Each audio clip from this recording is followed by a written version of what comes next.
Қайырымдылық іс-шарасы өткен мекемеде қозғалу мүмкіндігі шектеулі және түрлі қиын жағдайларға тап болған балғындар тәрбиеленеді. Қоғам тарапынан оларға мейірімділік шуағы мен жүрек жылуын сыйлау әрдайым маңызды. Жақтау кәсіподақ комитеті спортты қоғамдастықтың кеңесінің төрағасы Кемелбек Сүйінбаев бүлдіршіндерге қолдау көрсету үшін арнайы келіпті. Төраға болашақта осы балалардан мықты спорт шеберлерін дайындап шығу арманы екенін жасырмады.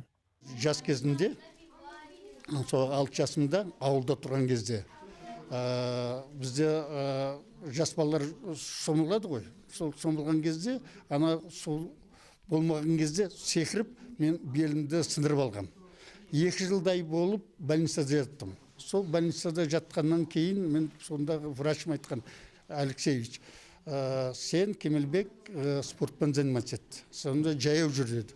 Соны нелға сойын сол есімде келіп, мен ағам жас кезімнен ауылдан алып Алматыға алып кетті. Сол Алматыға барған кезде, сол жас кезімнен, сол 10 жасымнан бастап жеңіл атлетикамен заниматься еттім. Содан ақырын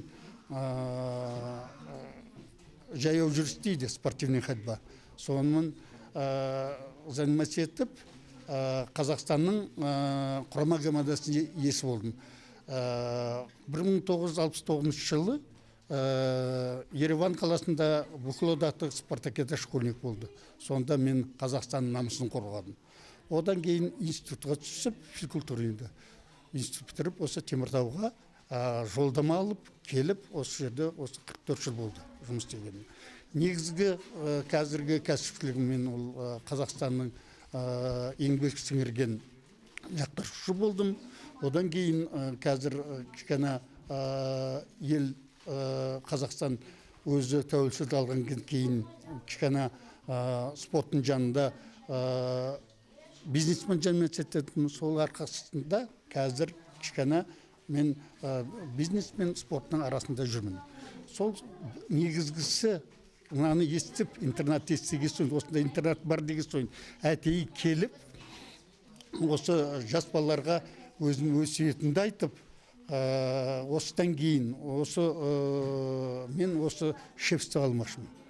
Осы біздің қалада 60-қа жуық тренер высшей категория дейді. Ол бір қалада Қазақстанда жоқ, осындай тренерлер. Олардың барлығы, егерде не қылсақ, осыны ұйымдастырсақ, осындай жастарды спортқа шұғылдандыруға өте мейірімді болуымыз керек. Соны жасырсақ, менің аңсаған марданым орындалады. Осындай балалардан спорт шебер жасасақ деген ұйымда отырмыз. Ол негізгі қадам мен осындай. Аталмыш мектеп-интернатта бүгінгі таңда мүмкіндігі шектеулі 120-ға жуық бала тәрбиеленуде. Оның 8-і жүруге мүмкіндігі болмағаннан кейін өз үйлерінде білім алуда. Сегодня у нас огромное событие. Бүгін бізде үлкен мерекелік шара өтуде. Біздің балғындарды Жақтау кәсіподақ комитеті, спорттық қоғамдастықтың кеңесі мен спорт ардагерлері ұйымының қызметкерлері арнайы келіп мерекемен құттықтауда. Әрине, балалардың қуанышында шек жоқ.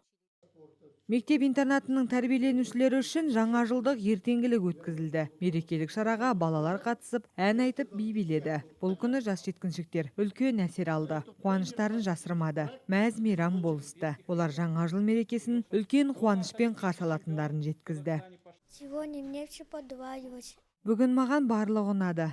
Бізбен спорт жайлы сөйлестік. Болашақта мен футболист болуды армандаймын. Сыйлықтар алдық. Барлығына рахмет. Спасибо всем большое. Барлығына көп рахмет. Маған спортпен шұғылданған ұнайды. Сыйлықтар қатты ұнады. И все хорошо было.